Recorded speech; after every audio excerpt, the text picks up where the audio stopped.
Welcome to the Straight Talk on Fleet podcast with Erin Gilchrist. Each week, Erin will be breaking down fleet management, trying to cut through the noise and get down to the real issues safety and operations leaders are struggling with every day.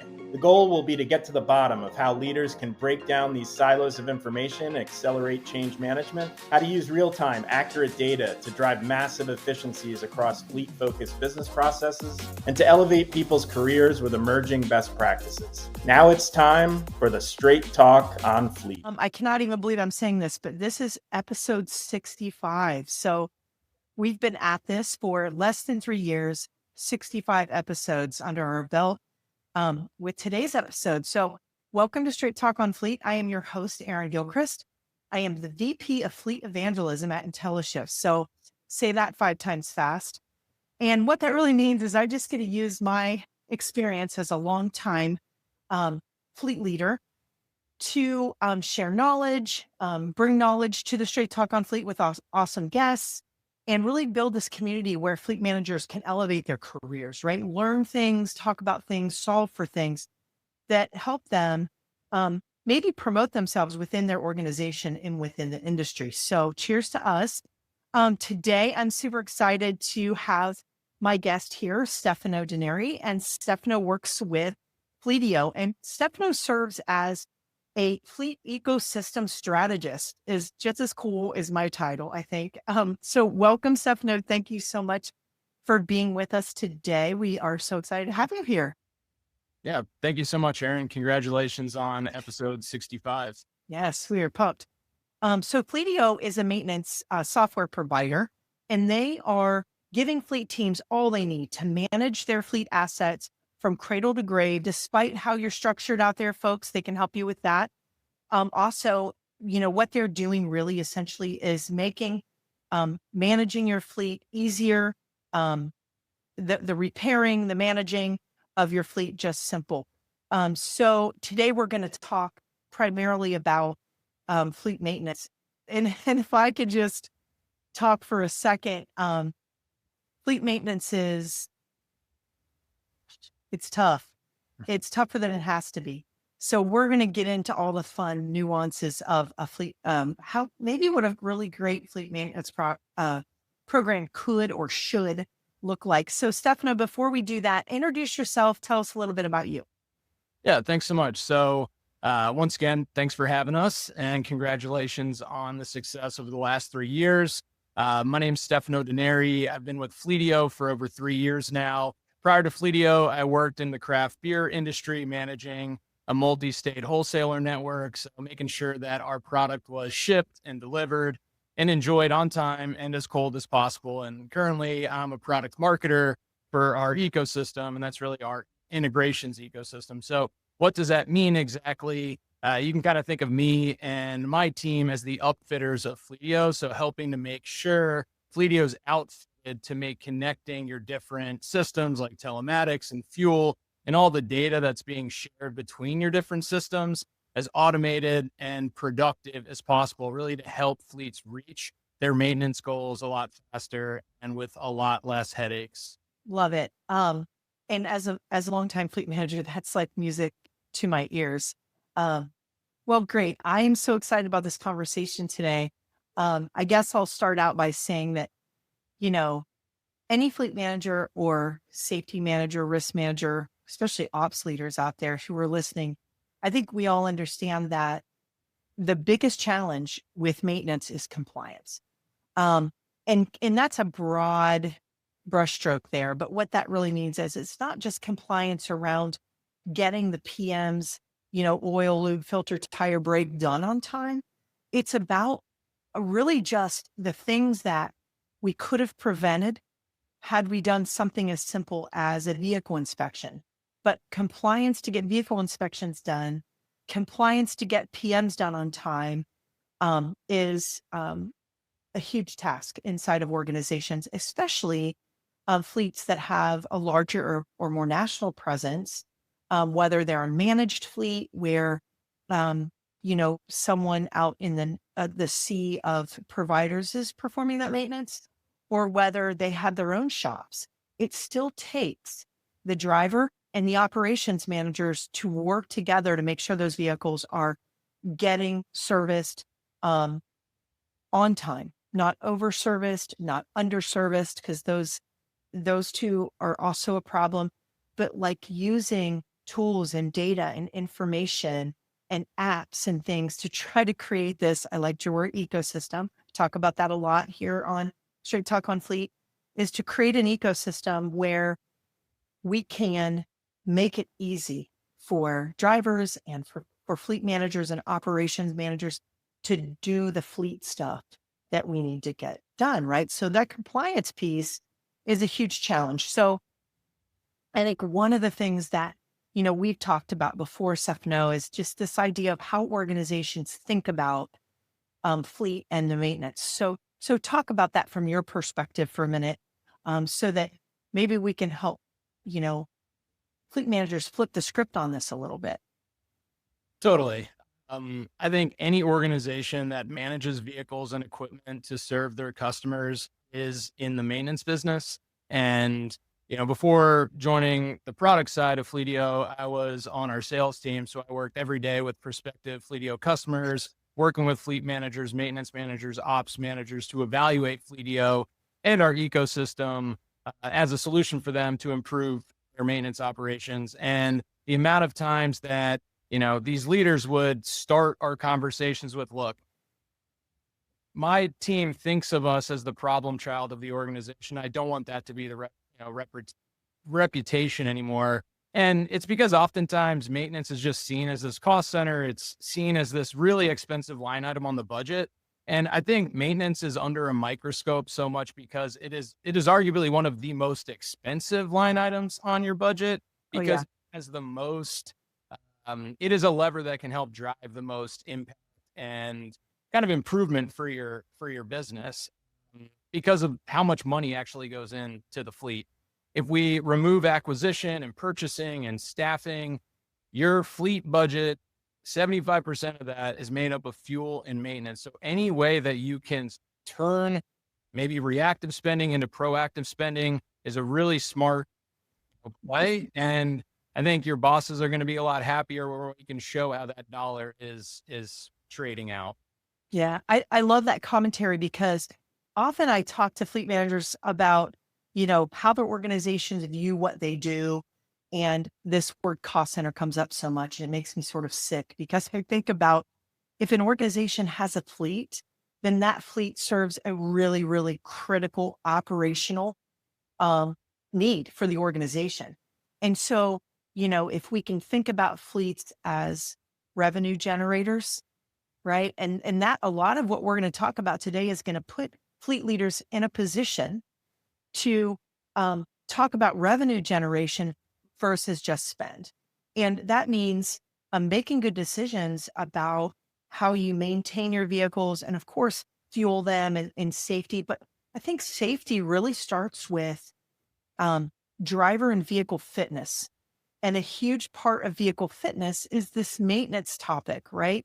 And it's about, how can we know when something's going to happen ahead of time, so we can prevent those sort of unplanned breakdowns where we miss customer appointments, we miss deliveries, we couldn't spray lawns, we couldn't clean carpets, we couldn't change windshields, all the amazing things that fleet drivers and technicians do out there in the world. And, if fleet managers could talk to their organizations in a different way, then maybe that organization responds differently and better, and really equips the fleet and the fleet manager with tools and technologies like we're going to talk about today. So the reason we get together today is because at IntelliShift, we have a network of partners who we work with to help enhance the experience that fleet leaders have with IntelliShift and some of its partners. Fleetio happens to be one of our amazing partners in our ecosystem. And so, I think some of the topics today that we'll cover is really like around these common pitfalls that fleet managers encounter, as well as just some missed opportunities in this, managing the business of maintenance for your fleet. So let's dig in to that a little bit. So talk to us about what you're seeing as those common mistakes, those biggest mistakes that fleets make as it relates to maintenance? Totally. I think a good place to start is, I think we're in this industry because we like solving problems. We like being hands on. We like diving in and getting to work immediately. And I would say a major challenge is that we have this idea that we can go from zero to perfect overnight. And we set these really high expectations for ourselves. But the reality is we have to start small. We have to think a little bit more strategically and focus on fixing one process or one inefficiency and kind of build consistency from there. Because ultimately you have to get the ball rolling down the hill before you get to the end of the hill. And I think that also just builds some confidence too. It shows that you are strategic about the areas that you're focused on. We're probably going to talk about breakdown repairs a lot because that's one of the easiest ways to change your budget, change where you're spending your planned and downtime.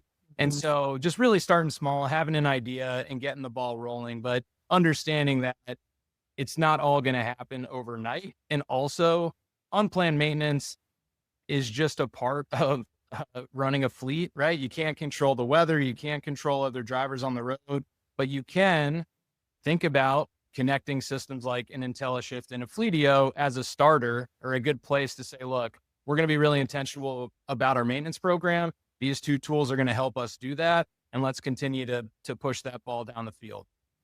So that reactivity stuff, I feel like so many fleets are in multiple systems and, they're just swivel chair managing and trying to steward all this data themselves. That's one big thing that I see. It's a common pitfall, but sometimes it's because they just don't have the support of their organization to do something more strategic.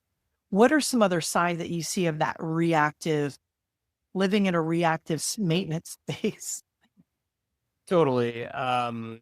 For the things that, you can control, I mean, if you are seeing recurring repairs for the same asset or maybe a group of assets across one division or not, if you're seeing some varying repair cost across different vendors, so maybe you don't have consistency. If you do outsource your maintenance on the types of vendors that you're going to, you could be nickel and dimed in a couple of different ways. That's showing that, hey, you get this thing complete and back on the road and it doesn't matter who we're going to. And if you get some, driver complaints, it's probably indicating that your program is reactive. So as much as we talk about proactive or preventative maintenance, it's because you can reduce a lot of the noise and really shift the attention to some more of the positive work that you can work on. And a quote, or at least a stat that has stuck with me for a really long time. If you're familiar with Joel Levitt, he's kind of educator within the space. And when I first started at Fleetio, there was this sort of an owner's manual called the Guide to Preventative and Predictive Maintenance. And a lot of this was helping our customers try to build a business case on why they needed PM in the first place. But there's a breakdown formula in there that basically says that the average PM program, whether that is software or just you being a little bit more intentional about planned maintenance, can reduce your breakdowns by about 70%. So essentially, you take all the cost of your breakdowns, you multiply that by 70%. That's still more expensive than investing in PM. And so it just shows that there are small little tactics that you could do. Maintenance every single day, there's something for us to take away, to learn from, and to improve on. And that's how you kind of shift from, man, we always have all these breakdowns. We're constantly dealing with repairs. We got no consistency to, let's try to build a little bit more consistency and that we can do this to our bosses, to ourselves, and to our team. Yeah, that's a huge number. And I want to talk about driver complaints for a second. I mean, does anybody even ask their drivers what they think? I think a huge inroad to managing a more successful fleet and especially a more successful maintenance program is talk to your drivers. If you can't get something done, they're likely the cog, and they can tell you why it is that they cannot get those inspections done to let you know actually what's going to happen to your vehicle before it does. Or they can tell you why it is that they can't get in for that oil change, or why they roll into the tire shop on bald tires. And then the tire shop calls you and they say, this is a safety issue. And then you have to say, okay, well, we're going to approve that tire buy.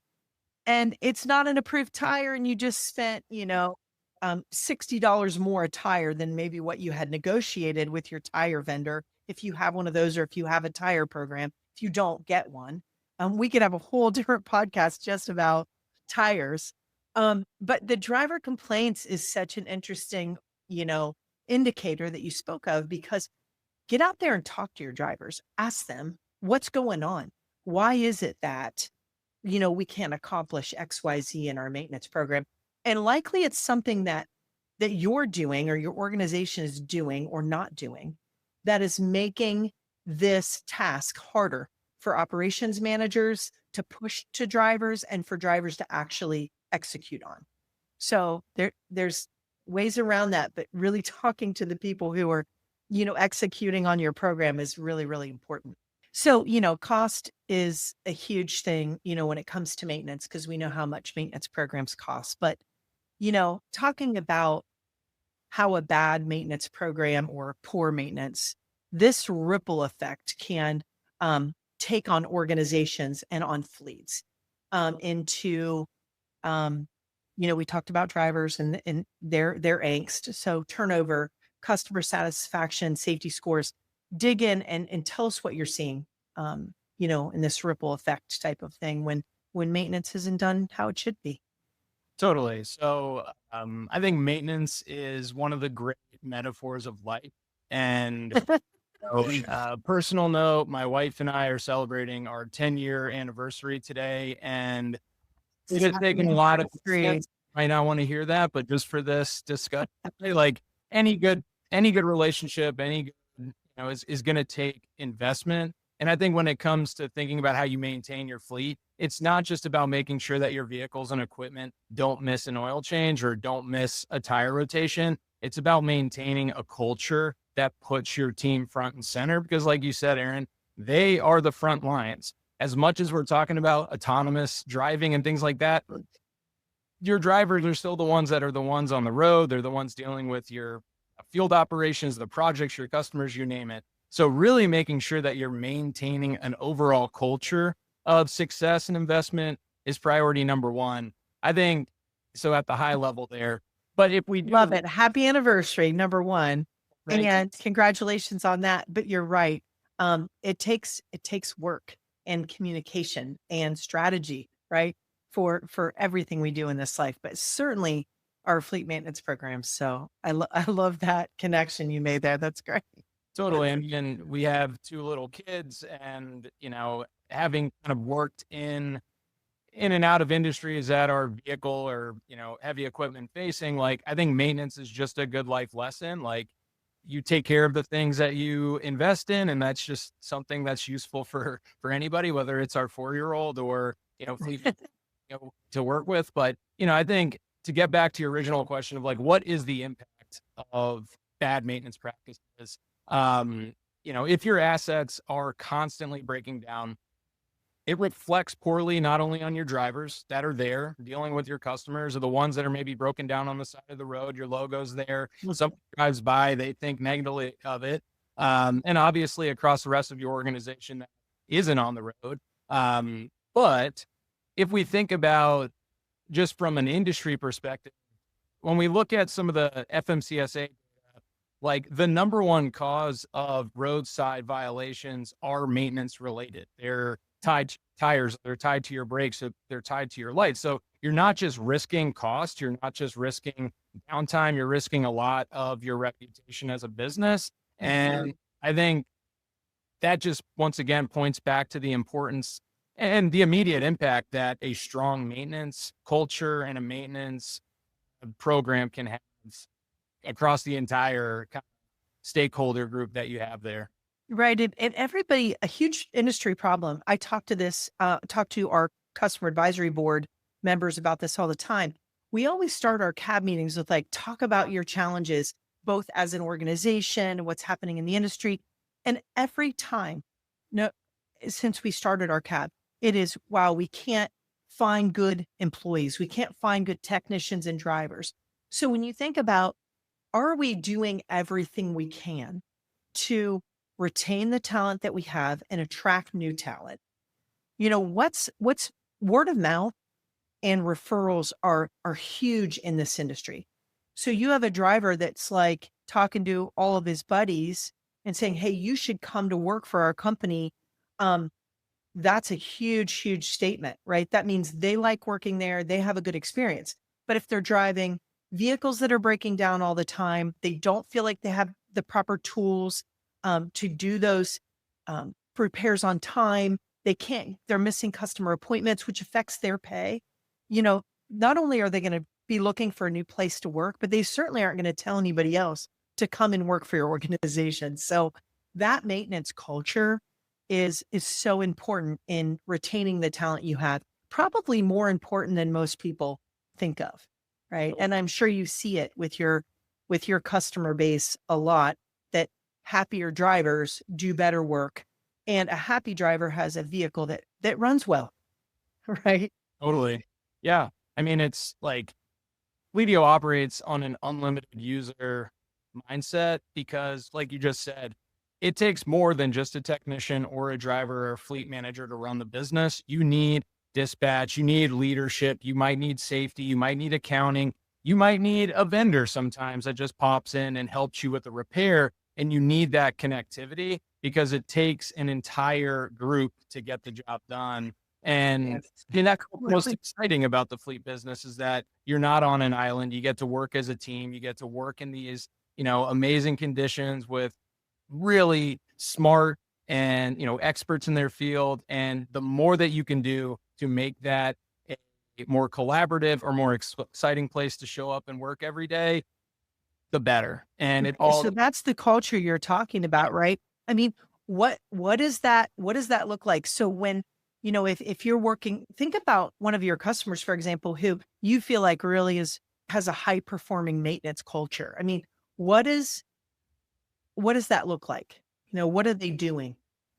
yeah, I mean, I would say when maintenance is dialed in, things just work. And that is like music to anybody's ears, right? I think another quote that sticks with me sometimes is like, you're in the maintenance business, not to necessarily be in the maintenance business, right? Like when we talk about maintenance, we often over index and reactive, but when things are humming, right? Like then that means that you're doing a really good job. So certain customers that stand out to us in terms of like what their maintenance culture looks like, why are they winning? They're organized, there's predictability. So when they say that they're going to do something or when vehicles are going to be down or when there is planned maintenance, it happens. And it's trusted by everybody from drivers, field teams, all the way up to executives. And there's buy-in across the board.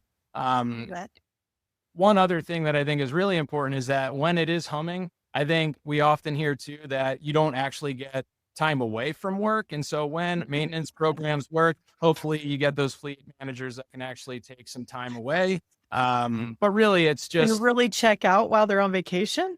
So That's a thing. that I know in today's day and age, like, we're never sort of off the clock, but like, I think the idea of basically saying, hey, look, we have systems in place that can kind of run on autopilot. We have teams that we trust. We have processes where they're executing. And I don't have to worry about that kind of stuff.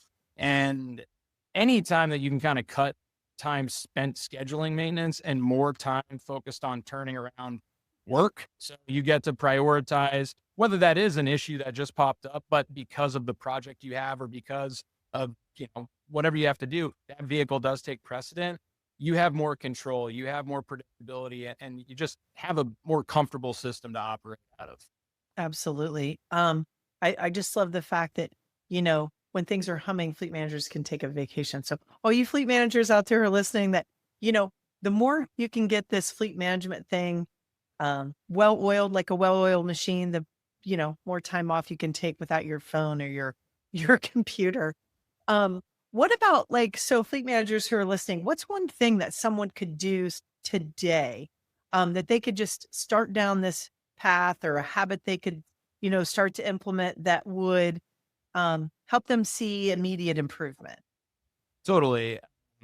Like I said earlier, like you don't have to bite off more than you could chew. You can focus on something really small that can drive, some pretty big results. So I think when we think about investing in technology, sometimes you don't need the entire system. You just have to get started. You have to start planning. You have to start finding something that you can fix today.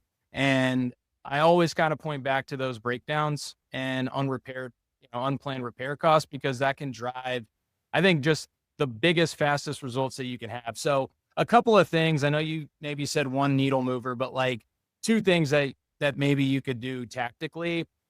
Maybe you don't have an inspection process today, but like you had said, Erin, like one major cultural shift that you can have is just improving communication or buy-in with your drivers, investing in that relationship. So one thing that you could do, whether you have an inspection process or not, is getting your drivers to report a defect after each of their shifts. Even if it's nothing at all, it could be a stain on the seat. It could be my brakes are squeaking. You just need to start documenting what issues are happening and allow you to start prioritizing those things. And having visibility into those issues starts to give you that control, starts to get you on the path of being a bit more proactive. On the other hand, I think you could basically, if you have more data, why don't you look at the last 10 breakdowns that you did and then ask how many of them were preventable? If you don't know, maybe that's the first signal that you got to tighten up your inspection compliance, or maybe you have to really start on this PM program. But it doesn't have to be, we need to, improve our replacement cycles by X amount, or I need to increase my PM compliance by 85% and I'm only at 20%. Really, you could just look at what maintenance, unplanned maintenance was preventable.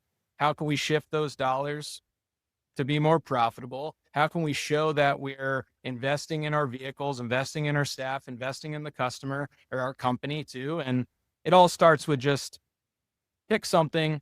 We have something that we can always work on every day, and just start chipping away at it. See what trends are there, and you'll be surprised at the results that can come from that. Well, what I love about what you shared there is, so let's say you take your last 10 and you find some trends. That is the easiest way then to go to leadership and say, okay, we're trying to, we watched this podcast with Erin and Stefano. Stefano told us to do this. So we did. Here's what we found out. And then maybe, just maybe, you can get leadership to understand that based on what you found with those 10 breakdowns, that there could be one thing, one tool, one technology. Maybe it's just implementing digital vehicle inspections into your fleet. Maybe that's your first step in convincing leadership that you need to do something different, right? That you need to make changes in your maintenance program, because right now what you're finding is maybe in your last 10, all of them were preventable. And I'm going to say that they probably will be. So when you do this exercise, I'm just going to give you forewarning that probably 9 of the 10 were, if not all 10, were preventable if you had done XYZ. So whatever that XYZ is, maybe just do X, right? Start with X and say, hey, we're going to find a way to get driver feedback, like you mentioned, which was your other tip, is how do we build that relationship with the drivers or the technicians or whatever, who can tell us what they're seeing or what they're feeling or hearing about their asset, no matter what they're operating. It could be a forklift, it could be a Class 8 truck, it could be a cargo van, just to have them start to communicate. But the means by which they can communicate might be what that missing piece of the puzzle is, right? I think it was like episode 9 way back when of my podcast. I did a whole podcast on vehicle inspections because I am so passionate about that being like the most fundamental practice in fleet management. It's kind of like you give your 2-year-old, so you have littles, so you're not going to hand your little a pair of scissors and just be like, you're never going to do that. You're going to be like, here's these scissors. I just pray they don't. I'm just going to hope they don't impale themselves with those. You'd never do that, right? You would never do it. It's like the same. We're doing the same thing when we hand we give the keys to a driver who either isn't trained properly, doesn't know, doesn't even know how to do a vehicle inspection, or doesn't even have a way to share with you when they find something wrong with their vehicle. So you're putting a driver, a human capital, your most important asset are your people out in an expensive, dangerous tool without knowing if the tool is ready, sharp. It's like a carpenter's not going to go out without his, nobody's cutting wood with a dull axe. Nobody's doing anything without making sure that, hey, the tools I'm using today need to be able to serve my purpose. But yet fleets all over the world are sending their drivers out in the most dangerous tool they'll ever issue, which is the vehicle, without checking to see if it's like ready for the day, which is baffling, right? So we could spend all day talking about tires and all day talking about inspections. But I think if you talk about that one thing and you do evaluate those 10, breakdowns, you'll find that there was an indicator. And most likely the driver probably noticed or knew about that indicator, but maybe he or she just didn't have a way to tell you. Totally. I mean, it's mind-boggling. And when we think about PM, right, it seems pretty easy, right? You build a consistent program, you are scheduling service off of specific intervals, right? Every 6,000 miles, 6 months, 250 hours, whatever it might be. There's a lot of driving. There's a lot of activity that happens between each of those PM intervals that you need to document, because every day your driver or field team is operating off-highway equipment or, obviously over the road units. Something has happened that will impact your business in some way. That could be positive, that could be negative. But as you look to keep your drivers safe, as you look to keep your vehicles and equipment operating longer, defects, communication are the easiest way to prevent those mishaps. And it doesn't have to be complicated, right? I think tools that integrate like IntelliShift and Fleetio make it really easy for you to get diagnostic data like faults and DTCs and meters and odometers over to help drive your PM programs. Also make it easy to pull through driver defects on inspections. But just understanding that, like, having that communication, having a clear understanding of like what the trends are, what the issues are, allows you to start being more proactive. And that's the whole goal of this. Yes, let's build PM programs that follow compliance and hit that 6 months, 6,000 miles. But also let's make sure that we're focusing on maintenance that really matters and keeps our drivers safe and our vehicles running a lot longer. Right. And I love the maintenance that really matters, because, if you just go with the manufacturer's recommended schedules, you could miss things. You could be under or over maintaining your vehicles. So when you talk about, integration, thinking about what is that telematics device telling you? You and I, Stefano, could operate the exact same type of asset, and we could drive the same distance we could start at the same place and go out and back, and we're going to have different fuel efficiency. Maybe it's because my driver habits are deterring my vehicle's efficiency, and yours are enhancing your vehicle's efficiency because you're driving in such a way that it's better care for your asset. So when you think about maintenance, it's not just about every 6,000 miles. It's learning how drivers who operate vehicles, how weight and upfitting and other factors can change the maintenance schedule of a vehicle. So it's not just about the maintenance schedule. It's about all the things that we're doing to it, the different drivers that are driving the assets, how they're acting behind the wheel, and are they jackrabbit starts or harsh braking or harsh cornering or idling. They're doing things that are going to change that typical maintenance schedule. So bringing that data together into one place is I think mission critical to successful maintenance. So if we think about the future of fleet maintenance, I know you talked about it. It is, a connected and integrated space. But, when you at Fleetio think about, what's it look like 3 to 5 years from now? I don't know if you have any insights or into that, but what might it look like in a few years?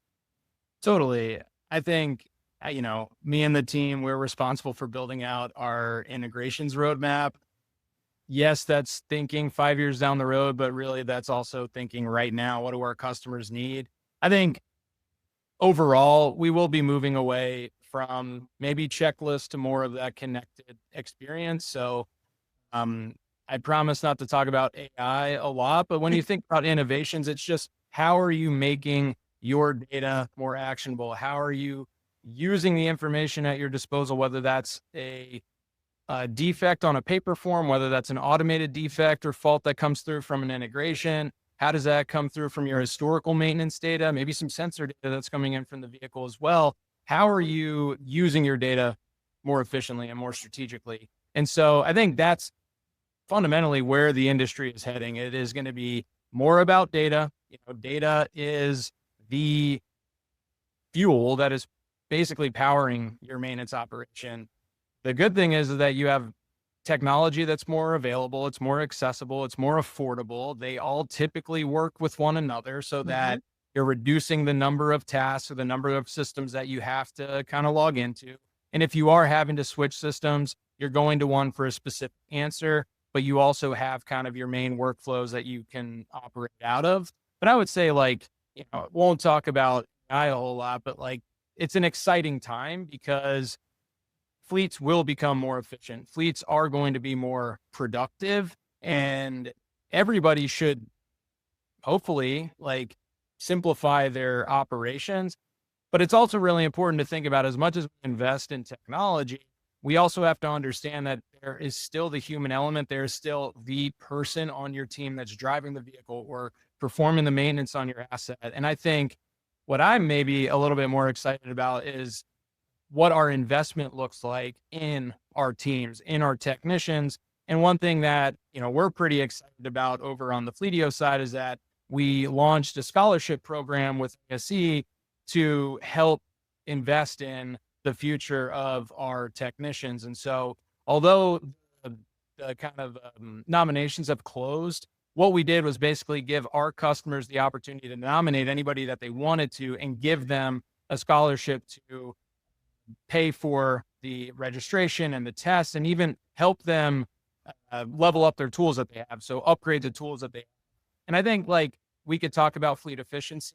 Technology is going to be a part of that, but it is going to take this next generation of technicians, of drivers, of operators, of fleet leaders, investing in themselves, investing in their organizations to really build the future success that we're all really interested in. I love it. That is the perfect end to this amazing podcast, is investing in the people. I love that you guys are doing that.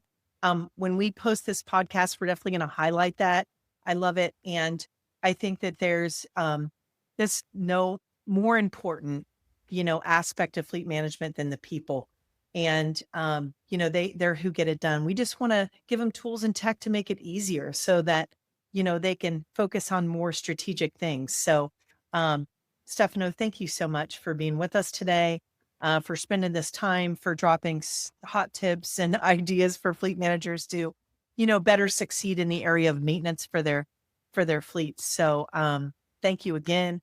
For our audience, subscribe, comment, get involved, join the conversation. You can find us anywhere where you find your favorite content, but thank you for listening to episode 65 of Straight Talk on Fleet podcast. And until next time, keep it real, keep it safe for fleet's sake.